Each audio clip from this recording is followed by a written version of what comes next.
standing above Ben Stiller with a merkin and peeing on his back. That was an interesting moment that I'll never forget. I don't necessarily want to do it again, but I would.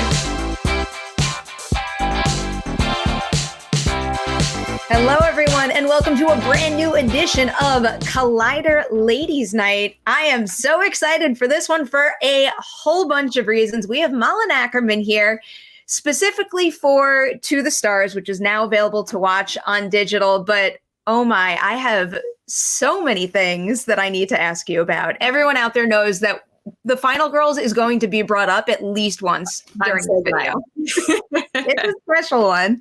So on Ladies Night, we like to start back at the very beginning. And the interesting thing with you is I feel like most of the guests that I've had on the show, they've known that they want to get into acting from a very, very young age. But correct me if I'm wrong, but I believe that's not the case for you. So can you tell me, do you remember what day you kind of woke up and said, no, yeah, I need to be an actor instead?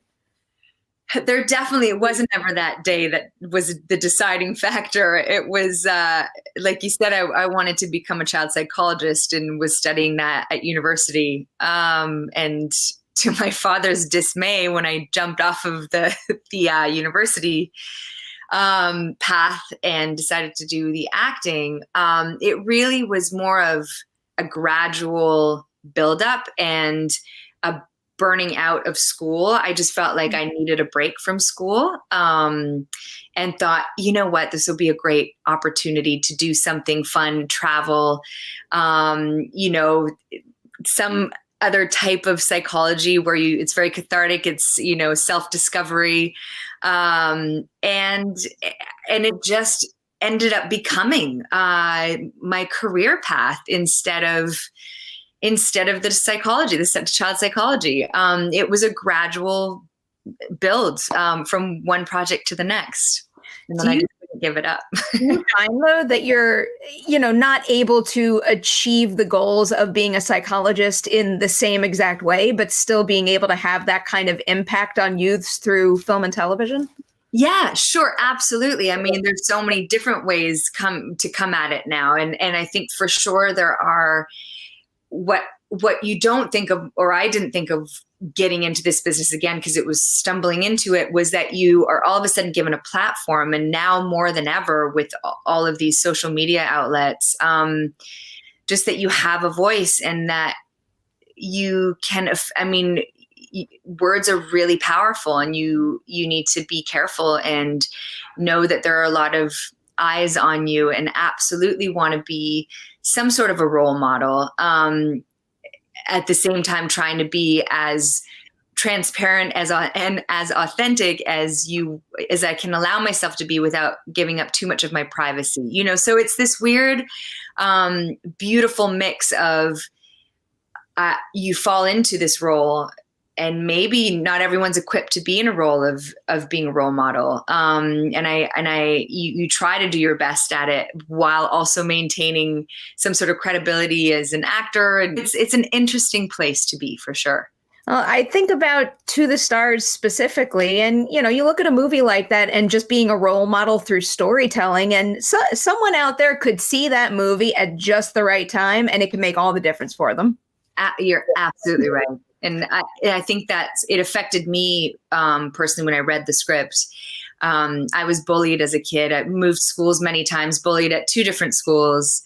One of the schools got so bad, I would lock myself in bathroom stalls and kick my feet up and bring a book and just sit there every recess and every lunch break so the girls couldn't find me because they wanted to cut my hair off. And it was just, so when I read this story, it was relatable and beautiful, and it affected me, and in hopes that, like you just said, that other girls will watch this and see the hope at the end of the tunnel, and see how special friendships are, and that it's not just black and white.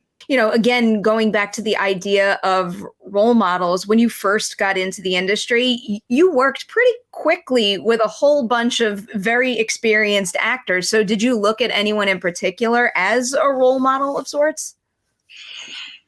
It's a good question. I think every single person that I got to work with was so much more of a veteran than I was in the business. So I found it fascinating to listen in on their questions. And that was such a learning experience because I had no idea. I went to set and just hoped that people would tell me where to stand, what to do, what to say.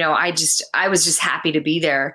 And then you watch these experienced actors who are all about the craft and figuring it out and getting the tones and nuances, and you see them at work and the questions that they're asking the director and what they're looking for and how they're developing their skills and honing their skills. And so that was a really big learning experience, just watching them work, being immersed in it. This has become one of my favorite questions to ask because I know when you're first starting out in any industry, it can be scary to ask a question about the process that might seem silly. So What is something about, I don't know, the way a set works or some very seemingly basic thing about acting that you were once afraid to ask that you kind of wish you did now? Oh, wow.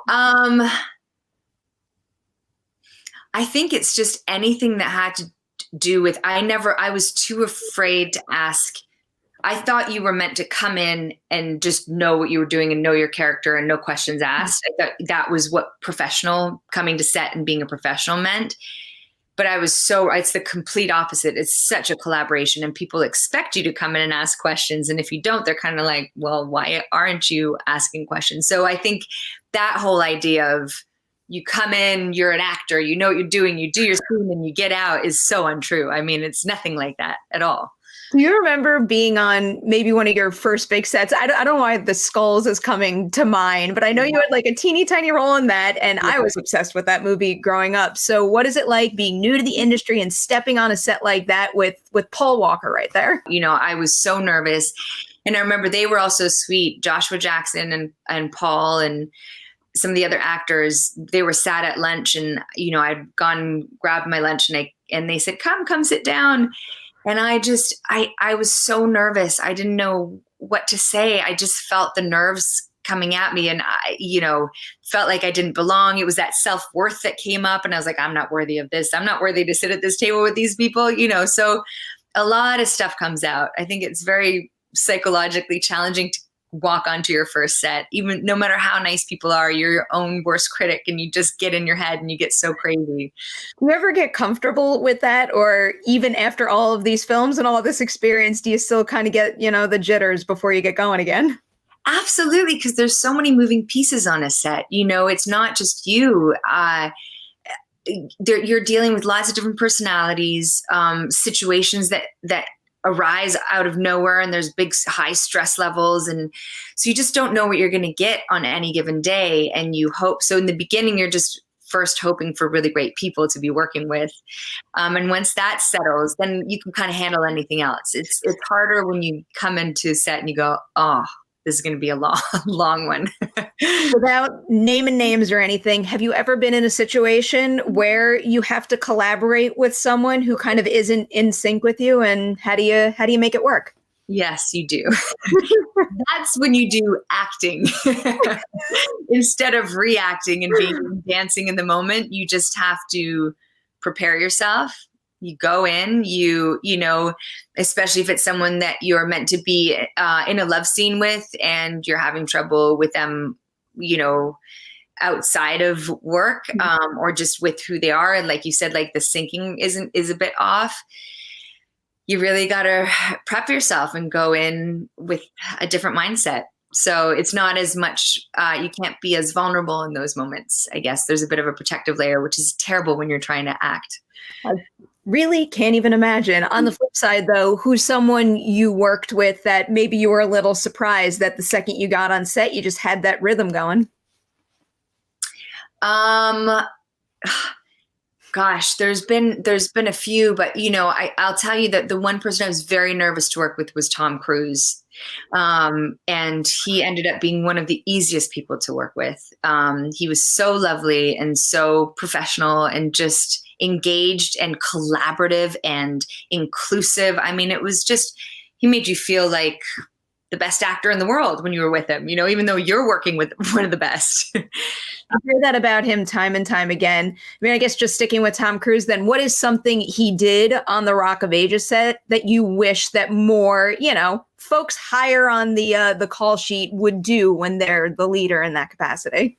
I think he's aware of his impact, and I think that's an important thing in general, is an awareness of the impact that you make on people, whether that's your position or any other position. But he knew that people were nervous when they first met him. So he would spend extra time to disarm them and to make them feel comfortable. And then once we got going, he wanted everyone to put their best foot forward. He asked a lot of people, but only in the way that this is what you're meant to be doing. So I expect that of you now, so there was no sort of slacking off because we wanted to make the best product possible.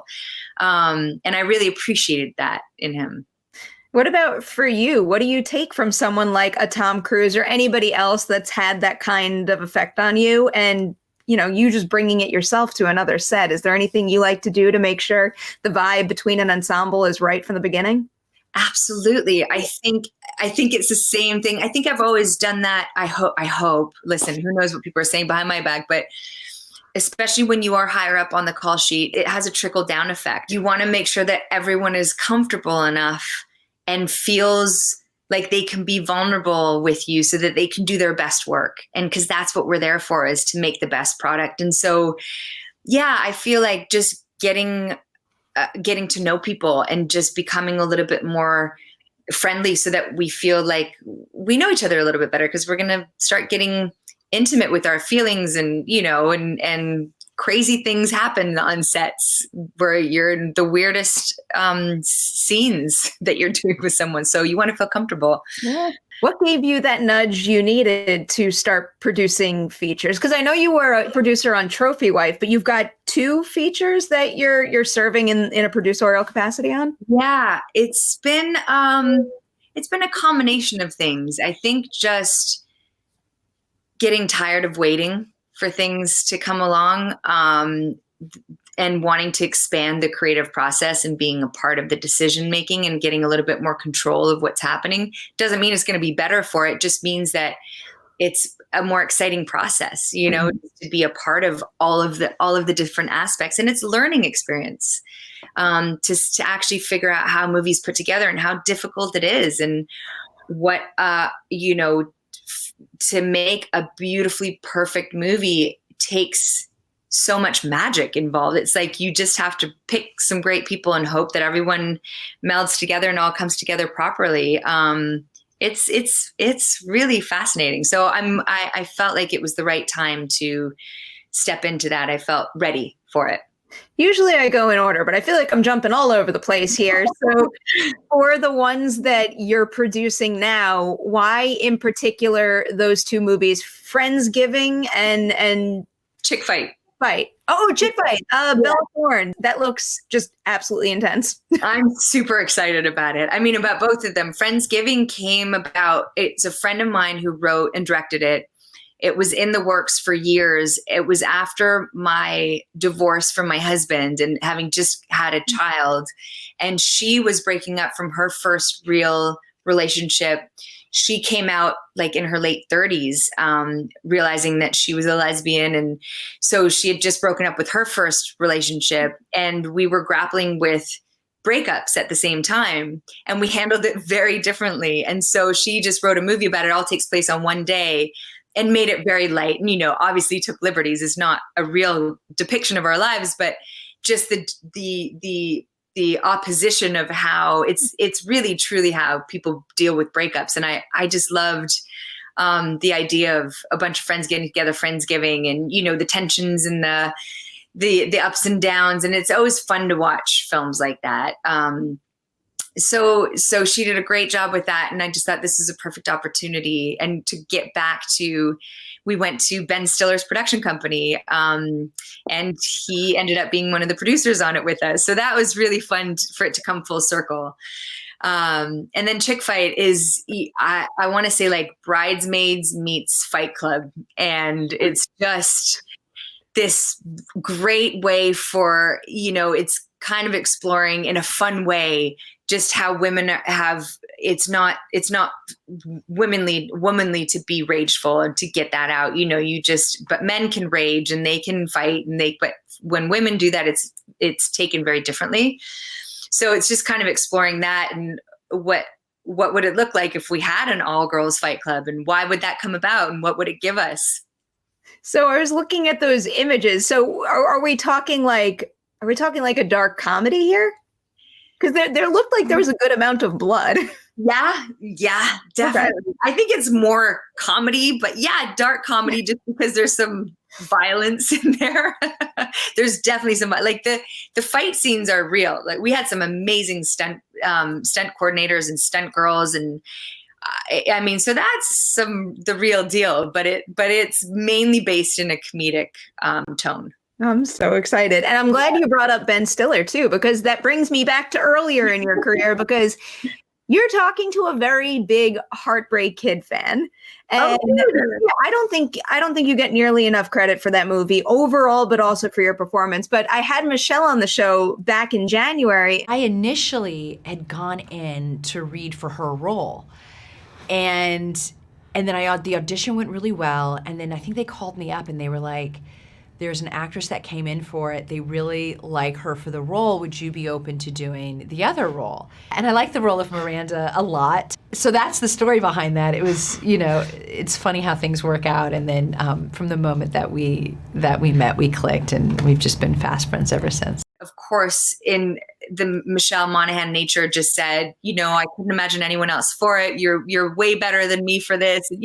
She was so complimentary, but that's sort of where it left off. And we never did discuss any sort of choices that she would have made, or, it was so early on in my career anyway, so I didn't even know what to ask. But we had the best time making that. And I think that's what really solidified our friendship. We just had the most amazing time. When did you realize that you had a knack for comedy? When I did the Heartbreak Kid. When I got the part. Before you signed on for that movie, did you have any kind of, like long-term picture of what your career might look like? Did you ever envision yourself like fitting into a specific genre or a specific, I guess, type of character?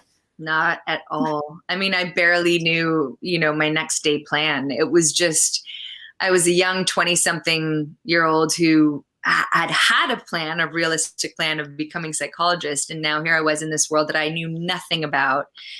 So I just kind of rolled with the punches, for lack of a better term. But it was really just, I had no intentions going in. I was truly a follower and just went, I'll take whatever comes my way, because I don't know where to look or what to do or who I am even in this world. So let's see what it makes me. You just needed to wear some sunscreen. I was trying to get a tan. No, you were trying to get savage. Whose side are you on, Eddie? What? What sides are there? Mine or the ozones. Choose one. I'm on your side, all right? Just calm down. Now look, I'm gonna put a little of this aloe on your back, okay? Should make you feel better. Ah! You Halfway through, I went, all right, now I know what I've been doing. Now I know where I want to go and what I want to do with it. Was there any particular project that made you have that shift and put everything into focus a little? I don't know if there was a particular project. I think it was just a matter of time. But I will say that Watchmen was a big shift, because that was, I felt way out of my league on that one. I really struggled because it was such a big film, and I really felt like I had no idea what I was doing. I had no training, and I was working with these fabulous theater actors who had all the training in the world. I definitely didn't feel worthy of being there. I felt like I had tricked them into casting me. There was a lot of stuff that I was going through. So it was definitely a shift. And I just said, all right, I can't just follow now anymore. I have to start making decisions of what it is that I want to learn, where it is, what direction I want to go in. What do I like creatively? What do I find fun? What do I want to put my best foot forward. I don't want to feel like I'm in that position where I feel like I'm the weakest link in a production, So yeah, that probably was a little bit of a turning point. Were you feeling that way throughout the entirety of making Watchmen, or was there a point during the production where you kind of started to gain some confidence and feel like you were worthy to be among that group?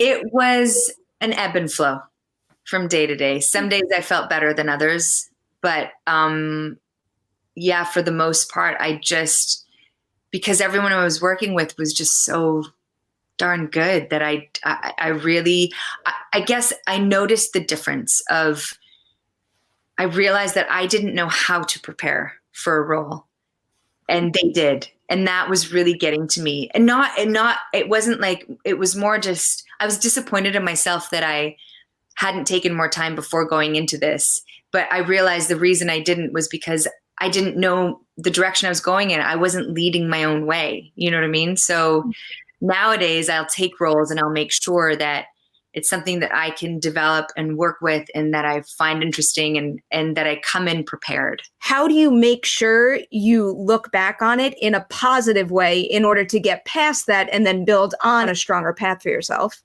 It's a good question. I think that it's important to remember that this type of work is creative, and creativity is a constant growth. There is no end. And that was just part of the journey, and it had to happen in order. It's a catalyst. Everything becomes sort of a catalyst for something else. So, I look back on it now. I loved the experience as far as the people I got to work with and to have been a part of that beautiful production. And I'm thankful that it woke me up a little bit to, the importance of preparation and just so that I could grow from that experience. I think any growth, then it's been worth it. But, and also I say this to my friends sometimes, it's just so interesting because a lot of people at their jobs, they sit behind, you can't see them, they're not in front of a camera. We're doing our jobs. We're still figuring out our jobs. And then it's printed and people are watching it, and it's never a finished product, so it's always a work in process. And we watch actors from the beginning of their careers towards the end of their careers, and you go, wow, they've grown so much. So for me to watch other people as well, I've gone, yeah, it's a process, and that's okay. I've got to accept that, some projects are going to go better than others. And as long as you walk away from it with some sort of growth and some sort of learning, then it was worth it, Having had that experience on Watchmen, if another, let's say, like a big brand superhero, big budget type thing comes your way, has that experience at all? And I don't even mean it in like a negative way towards Watchmen, but just as far as your taste in roles go, does that change whether or not you would want to do something like that again? I would absolutely do something like that again. I'm ready for it this time. I would love to do it, actually. It would feel like I get a second chance at it. Do you know what I mean? No, I like the sound of that. In that case, I mean, do you have kind of the dream role or the film franchise you'd want to jump into? I don't. I don't follow comic books as much as other people do. There's some real fans out there. So that would have to be, it's not something that I'm pursuing. There are other things that I would probably pursue before that. Like I'd love to do some period pieces or a Western or something like that. But of course, if someone came and said, there's this character, like an obscure sort of, comic book character that we don't hear of that much, it would be so fun to bring that to light. So yeah, I'm open to it. I love the sound of that. I believe you could pull it off too. It's just coming to my mind because we were just talking to her yesterday. Have you seen the movie Tigers Are Not Afraid? No. It's available on Shudder. It is a phenomenal genre film, but that director, Issa Lopez, is working with Guillermo del Toro on a werewolf Western. And I think she is one of the best out there. So I don't know, find a way to connect the dots there. Oh my God, I will. I know nothing about the characters in this movie. Is it work with her? Yes, I will definitely look into that. Thanks for the tip. I'm always trying to do stuff like that. I'm trying to make the packages that I want to see come together. So to the stars now. I'm curious, when you sign on for a movie like that, how does the amount of screen time that you get impact whether or not you want to sign on? And then do you find that it's more or less pressure taking a role that maybe has less screen time and ensuring that the character makes an impact? So to answer the first part of your question, it's funny because there was one more scene that was supposed to be shot which actually was the whole reason for me taking the movie. Not the whole reason, but for that, I was like, oh, I love this scene for this character. And it's towards the end when the daughter has gone missing for a bit. I don't want to give anything away, but, and unfortunately scheduling, I was already on another project and they had to move the timing of it. And then I couldn't go back and do it. So they had to cut that scene completely. But having said that, I'm not disappointed. You know, there was some, even the little scenes that I did in there, they were beautiful and nuanced, and there's so much beneath the surface of these characters, you know, these secrets that they have that we don't really know about, but hopefully can read in, you know, in the scenes that we're doing together. I just love when there are these layers to peel back in characters and in stories. And I loved the script. And so, no, it isn't necessarily about screen time at all. It's about coming in and going, can I do something with this character? Mm-hmm. Will it be fun to be part of this project? Is it something that I want to stand behind, that I really love? Is there a story? Is there a message? There can be so many different reasons. But like I said earlier, you know, this one spoke to me just because of the bullying and the coming of age and how hard it is, you know, going through your teen years and sexuality. And so I just thought, you know, what a beauty. And it was a period piece set in the 60s, which was really appealing as well. But yeah, as far as your second part of the question, I think sometimes it is harder to do one line than it is a monologue.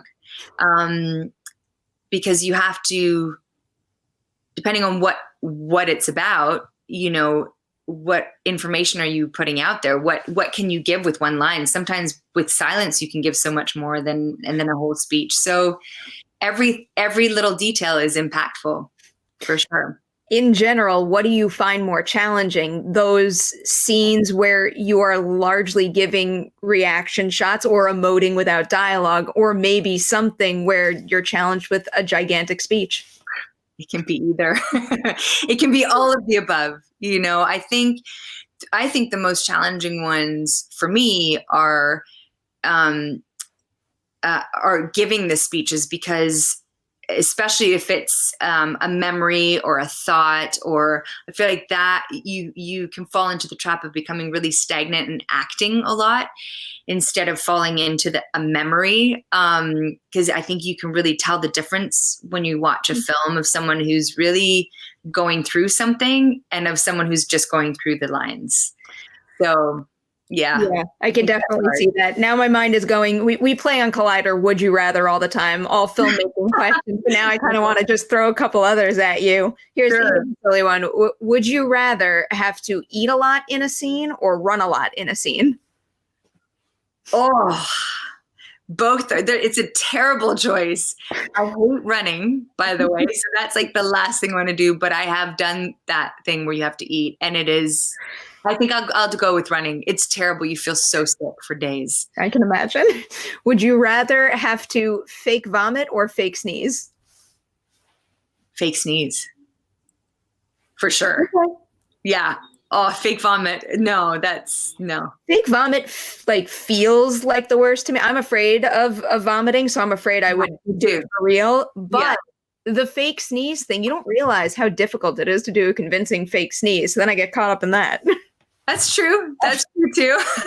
I mean, it's just the vomit thing. I'm with you. Like it's just nothing that it grosses me out, and I'd be nervous that I'd actually vomit all over someone for real. Is there any example of something you've shot for a show or a film where you're kind of like standing there and doing something absolutely crazy and you can't believe you're doing it in that moment? Like, is there anything that you're thinking now, if I ever had to do that now, I would probably never do it again?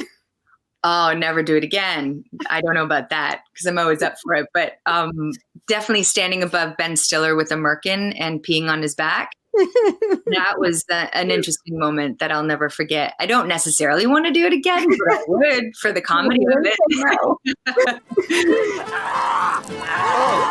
Burning! It's okay. It's okay. I know, baby. Isn't that nice? Going back to the stars, I love the ensemble you get to work with here. And I think Liana's like one of the best up and comers we have. I just remember interviewing her years and years ago to see how far she's come is something else. So I don't know, what is it about working with her that makes you say that's one to watch right there? Some people just have it. They just are connected and tuned in. She's one of those girls she's an emotionally intelligent girl who is wise beyond her years, and she gets it. You know, she does the work, she comes in, she taps in to whatever she taps into, and it's real and it's vulnerable and it's beautiful. I agree with you. I think she's one to watch because she really has something special. You feel it when you're watching this movie. Yeah. I also have to ask you about working with Tony Hale too, because I don't think I was ready for that. I guess I'm just so conditioned to expect everything he's in to have a comedic touch to it that seeing him in a role like this, I was taken aback. A lot of people have had that same initial reaction. And it's funny because Tony and we did a film together called Happy Thank You More Please years ago. And we played love interest in that. Funny that we keep getting put together in that fashion. But I'm actually a huge fan of bringing people in who you're not used to seeing in those types of roles, and them nailing it. And I think, it just goes to show Tony is an exceptional actor in general. And the element of surprise where you go, wait a second, Tony Hale, who is one of the funniest men alive, can go that deep and affect us that much with his performance. That is not just a good actor that you're watching, but now you're going, it's that actor who made me laugh so hard and is now making me cry. And I love that. Is there any type of opportunity like that you've never been given that you'd really like to do? I don't want to specify it like a dream project or a dream genre to work in, but is there anything kind of on the bucket list in that sense? I think mine is more, there's directors that I want to work with, and that's more my bucket list than even genre. I guess they have my top is the Coen brothers. And so if I can do anything with the Coen brothers, they sort of have their own tone and genre anyway. So I'd love something like a No Country for Old Men. Ooh. I love when films breathe, when they just it takes its time and you get to be with the characters. I'd love something like that. I would love to see you in something like that. And I told you I was not letting this conversation end without some final girls questions, because I'm borderline obsessed with that movie. I still watch it over and over again. I think it's just so insanely clever. You're right about one thing, What? I'm a movie star.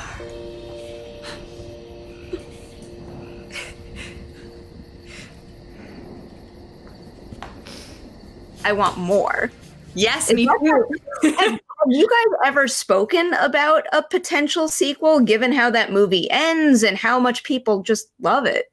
Well, it was definitely spoken about at the time, and it was left open-ended. So it's not to say that it couldn't come back. I think it always depends. Unfortunately, this business isn't dependent on how great it turns out. It's dependent on how much money you make, how much money, the other end makes back. So, and that always becomes a thing when it comes to a sequel. So I'm just not sure about, what that looks like or what happened, but I'm with you. I think it was brilliant. I think it's such a well-made film, and what a cool way to come at it, and just unique and unusual, and some really funny characters. And then you have some really grounded characters. It's such a crazy combination. It is so well shot too. That movie is so stunning, from the camera moves to the color palette. I can't get enough of it. Also it was you and Todd, and it was at the Apple Store in Soho in New York. And I think that might have been one of my very first moderating gigs in front of people. And I was in such a sweat. Oh my God, that's right. It's all coming back to me. That's so crazy. I'm curious if you remember this detail, because I must have practiced an intro in front of the mirror 500 times. And I think as a joke, one of the last things someone said to me before I walked out on that stage was, "You'll be fine. Just don't mess up Todd's last name." Oh no. And it's such a hard lesson. Why would someone say that to you? still to this day, I don't say, like, I still reverse everything every time I mention him. Oh my God, I love it. Yeah, but we do too, and we've worked with him. So there you go. It's okay. Make me feel better about that. I'll never forget it. So we like to end Ladies' Night with a couple of rapid fire questions, just some random things. First, usually it's just whatever comes to the top of my head. Do you collect anything? Yes. I collect djembes, drums. Oh, that's so cool. I love them then. I attempt to play a little bit. I know a few beats. I want to retire in Africa. I love Africa. And so every time I go to Africa, I acquire 1 or 2 djembes and that's so nice. Bring it back home. Do you have any pets? Yes, we have a dog. Her name is Buffy. She's a rescue, and she's 10 months old. You're in very good company now then. What is the last TV show you binge watched? When They See Us. I mean, it's a miniseries, but yes. We just finished it last night. It's a lot. It's a lot. Incredibly well. Not a TV series, I guess. We did Tiger King and we did Broadchurch. Ooh. Broadchurch is great too. Do I dare ask you what you thought about Tiger King? It's crazy to me. It's crazy to me that exists. Mm-hmm. That's all I can say. Yep. It was nuts. I think that's the bigger takeaway. Yeah. One of the hot topics is, do you think Carol did it? Yeah. 100%. All right. I think we're all on the same. Without a doubt. It's the perfect murder scene. She's got a bunch of tigers roaming around to eat meat. I mean, come on. For real. A more serious one for you. What is your biggest fear overcome? What is my biggest fear that I've overcome? Yes. Wow. I don't know if I've overcome it. I'm in the process of overcoming it. Is becoming a parent. Oh, wow. It's, I guess the fear of messing up your child, and that could still be possible. He's good so far, but he's only 7. I can't quite relate to that, but my sister just had a baby, so I'm watching her and learning through her, and she's doing a wonderful job, and I bet you're doing the same. I try my best. And finally, because this is Collider Ladies Night, we like to put the spotlight on some wonderful women changing Hollywood for the better. Who is one female filmmaker out there that you want to put the spotlight on right now? Ava DuVernay, who did When They See Us. She is a powerhouse. Again, the way it was directed, it was beautiful. She's incredible. I really like her. And I had the pleasure of meeting her at Sundance this year. And she is a lovely human being, smart, wonderful woman who deserves all the credit coming her way. That is an A+ pick right there. Thank you so much for your time today. It is so greatly appreciated. To everybody out there, To the Stars is available to watch right now on digital. Do check it out, not to be missed. Malin, thank you again for your time, and big congratulations on the new movie. Thank you. Thank you so much.